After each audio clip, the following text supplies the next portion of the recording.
Madame, Monsieur, bonsoir et merci de nous rejoindre dans ce journal de 20h au sommaire de cette principale édition de l'information de la chaîne panafricaine Canal 7 ce samedi. D'abord, Gabon, économie à Monda, ville située dans la province du Haut-Ogooué, au sud-est du pays. Le chef de l'État gabonais, Ali Bongo Ondimba, a inauguré ce vendredi le centre métallurgique, un important projet représentant le début d'une véritable ère d'industrialisation du pays. Ensuite, un geste peut sauver une vie. Le Gabon, à l'instar de la communauté internationale, célèbre demain la journée mondiale de don du sang. En prélude de cette journée, le Centre national de transfusion sanguine, les centres hospitaliers régionaux en partenariat avec le Rotary Club de Libreville ont organisé une collecte de sang. Enfin, sport, elle a 30 ans déjà. La star planétaire du basketball, l'Américain Michael Jordan, s'est rendu en personne à Paris en France afin d'inaugurer l'exposition au Palais de Tokyo et célébrer les 30 ans de son modèle fétiche, la Air Jordan, avec ses fans. Vers la fin de ce journal, Michel Zueyi va me rejoindre sur ce plateau dans le cadre de la rubrique 7 ans plus et nous allons parler des éliminatoires de la CAN 2017, notamment du match Gabon-Côte d'Ivoire prévu ce dimanche à Libreville. Nous en parlons dans une vingtaine de minutes. Voilà pour la vitrine, les détails dans un court instant. Bienvenue. D'abord, de la politique en ouverture de ce journal au Gabon. À l'approche des élections présidentielles, le vice-président de l'Union nationale a fait une déclaration de presse ce samedi à la Chambre de commerce de Libreville, occasion pour l'ex-premier ministre d'exprimer sa préférence sur Jean Ping comme homme providentiel pouvant être le porte-étendard du Front uni de l'opposition. Reportage. L'ancien Premier ministre gabonais Jean Gendong, par ailleurs actuel vice-président de l'Union nationale, principal parti de l'opposition, a devisé ce samedi à la Chambre de commerce de Libreville avec les médias en présence de quelques-uns de ses militants à la faveur d'une déclaration de presse. Après une minute de silence en la mémoire des membres de l'opposition décédés au nom de la démocratie, l'ancien Premier ministre a appelé les sympathisants du Front uni de l'opposition à une réelle prise de conscience face à la situation sociopolitique du pays qui, juge-t-il, est à la solde du régime en place. Aussi, le vice-président de l'Union nationale a-t-il appelé le pouvoir d'Ali Bongo Ondimba à un dialogue inclusif devant aboutir entre autres au toilettage de la constitution gabonaise et à une harmonisation des conditions de la présidentielle de 2016. Je suis impatient de connaître la suite réservé par le pouvoir par rapport à cette demande de dialogue inclusif. Jusqu'ici, pour moi, je n'ai rien entendu. Toutefois, à l'orée de l'échéance présidentielle, Jean Gendong estime que le Front uni de l'opposition devrait serrer ses rangs en présentant une candidature unique en vue d'assurer l'alternance politique dans le pays. Selon les termes de son fonctionnement, le Front uni s'achemine vers une élection primaire qui va définitivement désigner son candidat. Parmi les candidats à la candidature, Jean Ping, qui semble avoir les faveurs de l'ancien Premier ministre. En effet, Jean Gendong a exprimé sa préférence pour Jean Ping, comme lui, ancien baron du régime Omar Bongo, ancien président de la Commission de l'Union africaine, passé à l'opposition en 2014. Puisque je vous ai dit que je vais me jeter à l'eau, c'est tout simplement Ping. Au moment où la question du leadership suscite le débat au sein de l'opposition gabonaise, cette proposition vient jeter un pavé dans la mare et pourrait délier les langues, car la sortie de Jean Gendong aura assurément pour effet de faire sortir tous les loups du bois de l'opposition. Restons toujours en politique, en bref et en images. La Haute Cour constitutionnelle de Madagascar a rejeté comme non fondée la demande de destitution du président malgache votée par l'Assemblée nationale le 26 mai dernier. La Cour considère dans son jugement que la présente mise en accusation ne repose sur aucun fondement juridique. Les accusations de violation de la Constitution et de manquement aux devoirs du président ont également été rejetées. Le volet justice de ce journal nous conduit au Kenya où, selon l'employeur d'une ONG britannique, 3 membres de leur organisation arrêtés lundi au Kenya en possession d'armes factices en bois ont été acquittés ce vendredi sous caution après avoir été qualifiés de terroristes. Toutefois, ils restent inculpés d'infraction à la loi sur les armes. Léa Tsam pour les précisions. Stuart Donaldson, britannique, et Jess Kinyan, kényan, ainsi que leur chauffeur kényan Aden Abidali. 2 formateurs du programme de sécurité des ONG en Somalie avaient été arrêtés lundi alors qu'ils s'apprêtaient à animer un stage de sécurité destiné à des employés humanitaires. Je crois que c'est un pas de franchi pour Mouri et d'autres organisations de la société civile pour montrer que la justice est une institution sur laquelle nous pouvons compter et qu'elle est indépendante et libre. Les comptes en banque des 2 organisations de défense des droits de l'homme kenyanes qualifiées de terroristes par le gouvernement ont toutefois été gelés. À l'heure actuelle, Haki Afrique n'est pas en position de continuer ses opérations habituelles parce que les comptes bancaires ont été gelés. Évidemment, sans ressources, nous ne pouvons pas travailler. Rappelons que ce stage qui a permis l'arrestation des membres de l'ONG est organisé depuis 2007 et touche en moyenne 300 personnes par an. Concernant les 3 prévenus, ils comparaîtront en août devant un tribunal. Selon INSO, l'association spécialisée dans la diffusion aux ONG d'information, d'analyse et des conseils, notamment en matière de sécurité, rejette les accusations et appelle à ce que l'affaire soit rapidement résolue. Parlons de santé dans ce journal. Un geste peut sauver une vie. Le Gabon, à l'instar de la communauté internationale, célèbre demain la journée mondiale de don du sang. Et en prélude à cette journée, le Centre national de transfusion sanguine, les centres hospitaliers régionaux, en partenariat avec le Rotary Club de Libreville, ont organisé une collecte de sang. Willy Tonongoy de Bambera. Le Gabon, comme tous les pays, a célébré la journée internationale du don de sang sous le thème « Merci de me sauver la vie ». Le CNTS, le Centre national de transfusion sanguine, s'est vu aidé dans cette tâche par le Rotary Club de Libreville, une organisation de services humanitaires qui aide à développer bonne volonté et paix à travers le monde. Pour cette journée du 13 juin, les hommes en blouse et les membres du Rotary se sont rendus au point kilométrique 12 de Libreville pour cette opération de collecte du sang. Le docteur Edzan Ludmila nous explique le début de cette matinée. Vous savez que le 14 juin est la journée mondiale du sang, donc c'est dans le monde entier que se déroulent les collectes, que c'est un petit peu une hymne et un encouragement à la collecte de sang, qui est un produit primordial pour la survie de tout être humain. Ça c'est ce n'est pas une action nouvelle. Le Rotary, les Rotary Club de Libreville sont impliqués dans le don de sang auprès du CNTS par l'action Mon sang pour les autres depuis 2005.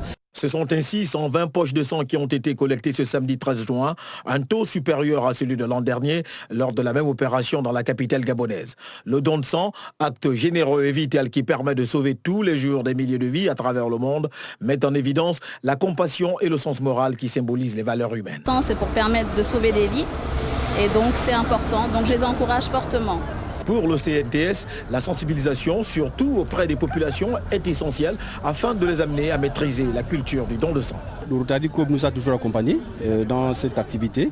Chaque année, donc le 14 juin, le CNTS avec la collaboration du Rotary Club et de l'OMS organise la journée mondiale du don de sang.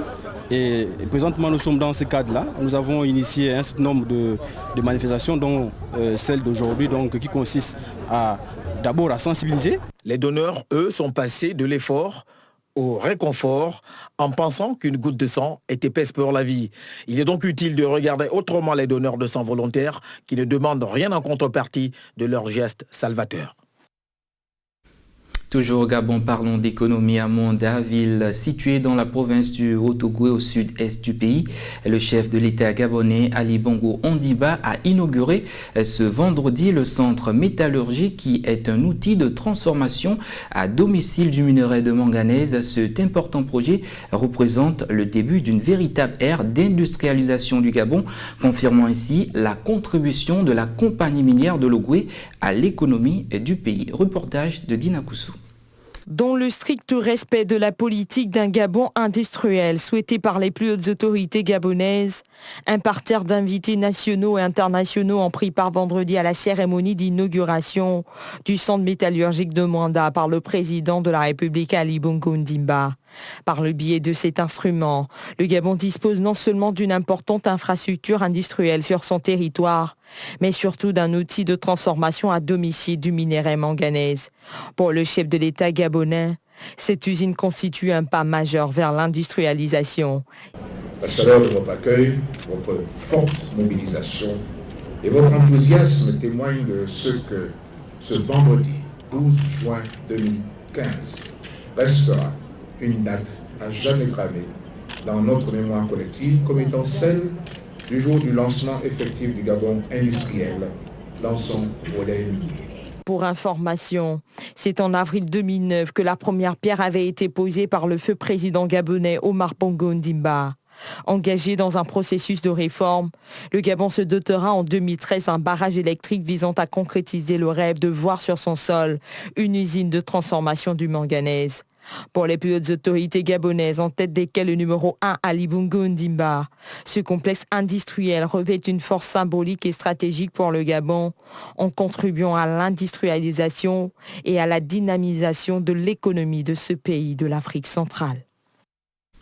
Restons toujours au Gabon, dans la province du Haut-Ogooué. Vous le savez, la ville de Mwanda était à l'honneur en recevant une frange importante des instances décisionnelles gabonaises et étrangères en vue de l'inauguration du centre métallurgique construit dans sa région. Occasion pour le président du conseil départemental de la Lebombi, Léou Georges Yangari, et du PDG du groupe Eramet, Patrick Buffet, de remercier les autorités gabonaises pour le choix porté sur Mwanda. Retrouvons une fois de plus Dina Koussou. Deuxième ville de la province du Haut-Ogooué, ce poumon économique de la dite région située dans le sud-est du Gabon, la ville de Mwanda était ce vendredi à l'honneur durant la cérémonie d'inauguration du centre métallurgique. Pendant plus d'une matinée, tous les yeux étaient rivés sur cette partie du territoire alto-gobéen. Cette cérémonie de lancement a donc permis au président du conseil départemental de la Lebombi Léou et au président directeur général du groupe Eramet de remercier le chef de l'État gabonais pour sa présence à Mwanda. L'honneur me choisit, en ma qualité de président du conseil départemental de la Lebombi Léou, de vous adresser personnellement et à l'illustre délégation qui vous accompagne, au nom du conseil départemental, des populations réunies ici et aux miens propres, nos souhaits de cordiale bienvenue en ces lieux.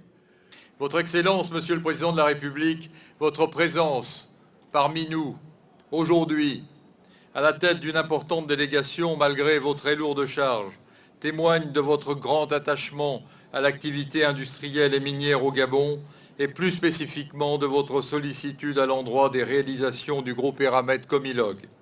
À ce titre, je voudrais que vous trouviez ici l'expression de ma profonde gratitude et de mes sentiments les plus respectueux. Le complexe métallurgique de Mwanda, communément appelé le C2M, demeure le fruit d'un partenariat public-privé exemplaire et pragmatique entre l'État gabonais et le groupe français Eramet. À ce titre, les investissements de ce géant français se sont élevés à 160 milliards de francs CFA, avec pour seule ambition de faire du Gabon un leader mondial dans la transformation du manganèse. La mise en place de ce complexe à Mwanda s'inscrit parfaitement dans le 5e axe du projet de société du président gabonais Ali Bongo Ondimba intitulé L'avenir en confiance, qui prône pour une industrialisation accrue du Gabon, clairement énoncé dans le plan stratégique Gabon émergent. Environnement hors du continent africain, aux États-Unis, la sécheresse en Californie inquiète aussi la Yosemite, joyau du système américain des parcs nationaux. Les réserves d'eau sont au plus bas et la végétation commence à souffrir avec l'été qui s'annonce. Les touristes, eux, doivent changer leurs habitudes pour s'habituer à cette nouvelle réalité. Un sujet de nos confrères de l'agence France Presse. Avec ses falaises de granit vertigineuses et ses séquoias géants centenaires, le parc de Yosemite est l'un des plus visités aux États-Unis. Classé parc national depuis 1890, la vallée et les montagnes alentours offrent des paysages spectaculaires. Mais la sécheresse historique qui frappe la Californie depuis 4 ans commence ici aussi à se faire sentir. Scott Gediman est ranger à Yosemite depuis presque 20 ans. Et malgré ces cascades provoquées par quelques chutes de neige tardives en altitude, Scott est formel, le niveau des eaux dans la vallée commence à être dangereusement bas.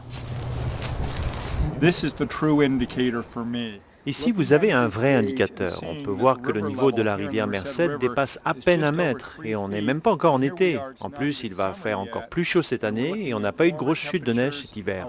Tout ça montre à quel point cette sécheresse est à prendre au sérieux. Une sécheresse qui pourrait rapidement avoir des conséquences sur les activités touristiques dans le parc. Pour ces visiteurs, c'est une des dernières sorties en rafting. À cause du manque d'eau cette année, les expéditions s'arrêteront environ 1 mois plus tôt que d'habitude. Quand il ne reste que 50 cm d'eau environ, l'eau ne circule plus vraiment et les algues vertes commencent à pousser. On voit les rochers qui sortent de l'eau. Il faut sortir du raft et le porter. Donc on arrête toute activité à 50 cm d'eau. Autre problème aggravé par la sécheresse, les feux de forêt. Ces arbres ont brûlé lors du dernier incendie géant en 2013. Les conditions actuelles, avec un sol très sec et des températures élevées, pourraient engendrer un nouvel événement de la même ampleur. Une réalité qui pousse les campeurs à modifier leurs habitudes. On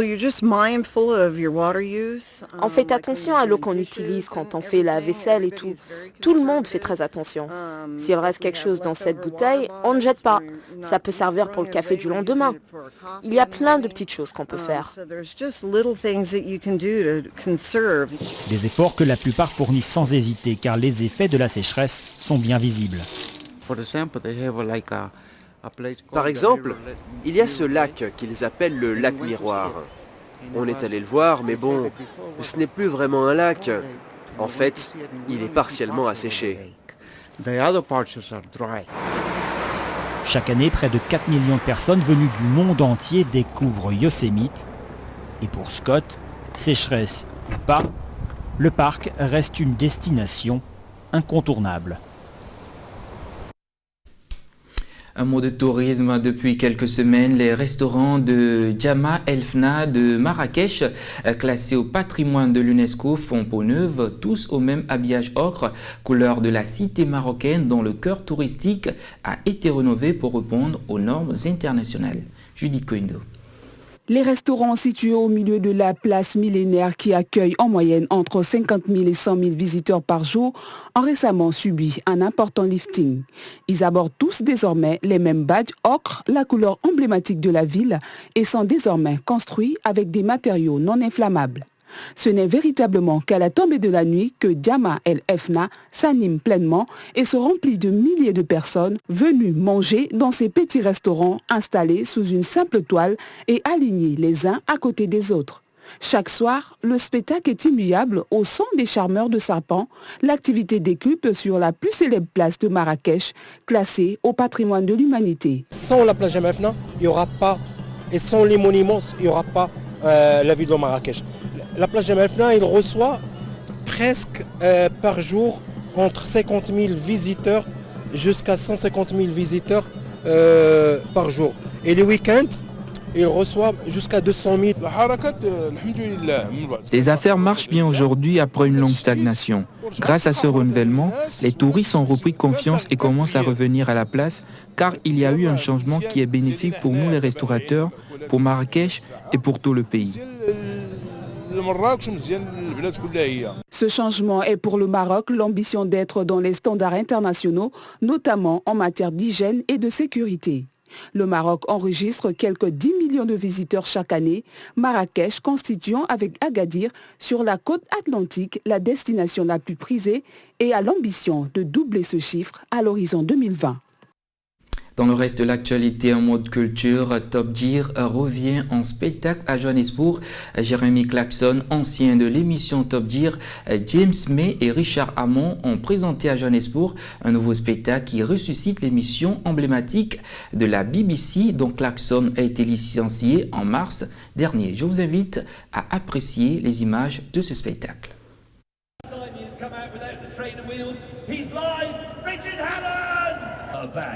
Bikes, but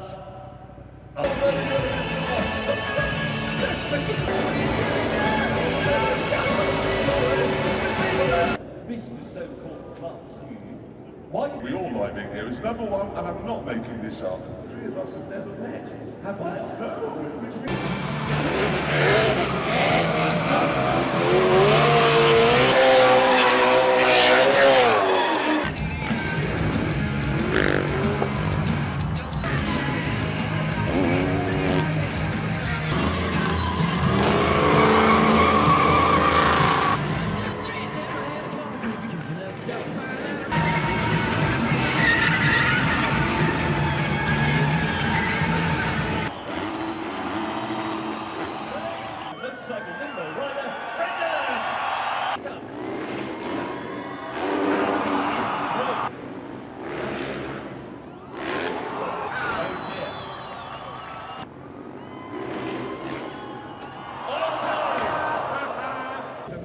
round of applause for Brendan and Darren. Tremendous guys. Well done. Chariot racing was very popular, though it was. Trees, bushes, flowers, puddles, paper bag. No, but why don't I have a gun? Why don't you have a gun? I like this. I've got a bit more. I've got time. Exciting. I'm excited for the last.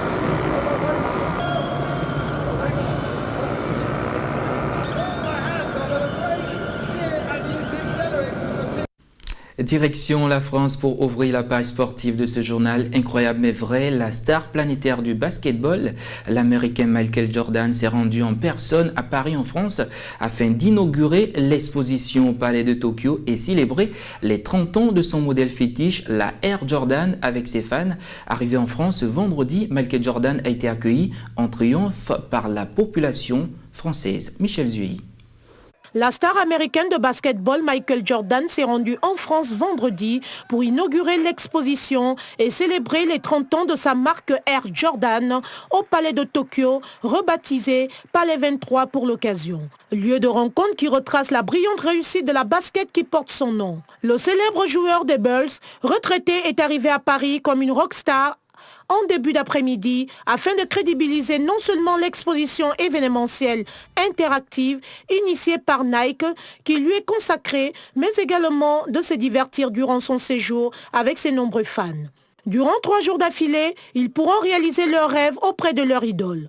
Les visiteurs munis d'un bracelet connecté leur permettant de recevoir leurs photos pourront tenter de derniers shoots de la star dans un panier installé au milieu d'un écran vidéo géant, recréant l'atmosphère d'une arena. Les fans auront aussi le privilège de se faire photographier avec leur modèle d'Air Jordan préféré et même s'en offrir une paire personnalisée. Hormis la participation des 30 ans de sa marque, Michael Jordan sera également l'un des invités de K54, le plus grand tournoi de streetball du monde. 2 événements qui seront rehaussés par la présence de ce dernier et seront plus exceptionnels vu la rareté de ses apparitions sur le sol français. Un événement mémorable qui restera inscrit à nouveau dans les annales de la France, car le passage de la légende des Chicago Bulls à Paris remonte de plus de 3 décennies. Michel Zuey vient de me rejoindre sur ce plateau. Nous allons ensemble discuter des éliminatoires de la CAN 2017, notamment du match Gabon-Côte d'Ivoire prévu ce dimanche à Libreville. Nous en parlons juste dans une poignée de secondes.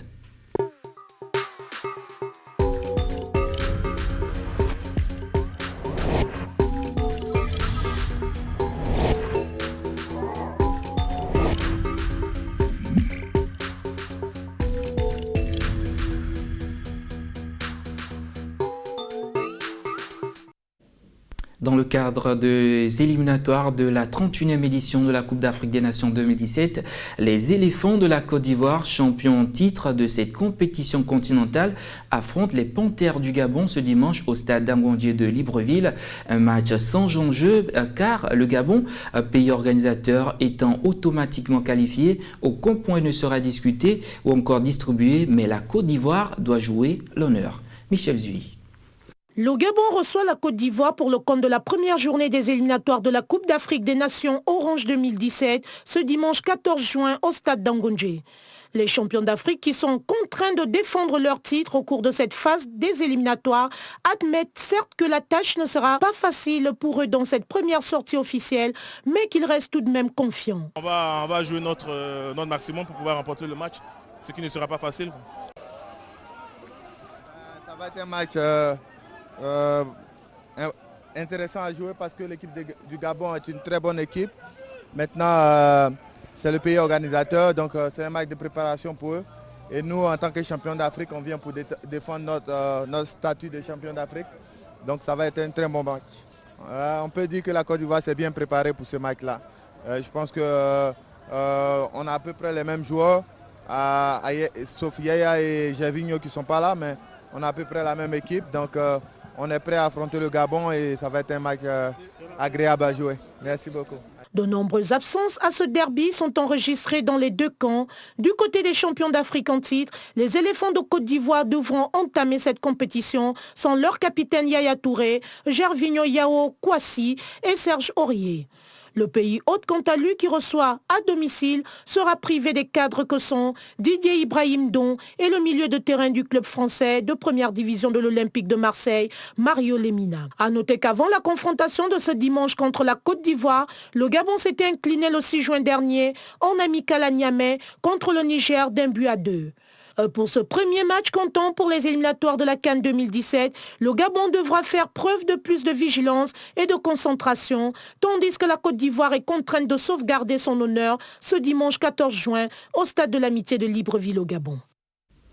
Place à la rubrique 7 en plus. Michel Zeuilly vient de nous rejoindre. Michel, bonsoir. Bonsoir. Alors Michel, dans quelques heures, les Panthères du Gabon affronteront les éléphants de la Côte d'Ivoire pour ce match. On le dira jamais assez. Match sans enjeu, un match à l'issue duquel il n'y aura pas de points attribués. Alors peux-tu quand même nous rappeler les forces en présence de cette poule ? Bien sûr, d'abord le Gabon est dans la poule I et dans cette poule vous retrouvez la Côte d'Ivoire, vous retrouvez également la Sierra Leone. Donc du coup, bien que ce ne soit pas un match sans enjeu, certes, mais qu'à cela ne tienne, c'est un match de préparation pour les Panthères du Gabon et un match très important pour les Ivoiriens, tout simplement parce qu'à ce moment-là, ils devront imposer, essayer de défendre leur titre sur le terrain intergabonais évidemment. Et vous suivez cette actualité depuis quelques jours. Est-ce qu'on peut dire que les deux équipes sont fin prêtes pour pouvoir livrer un spectacle haut de taille à tout le public qui fera le déplacement demain ? Je dirais oui.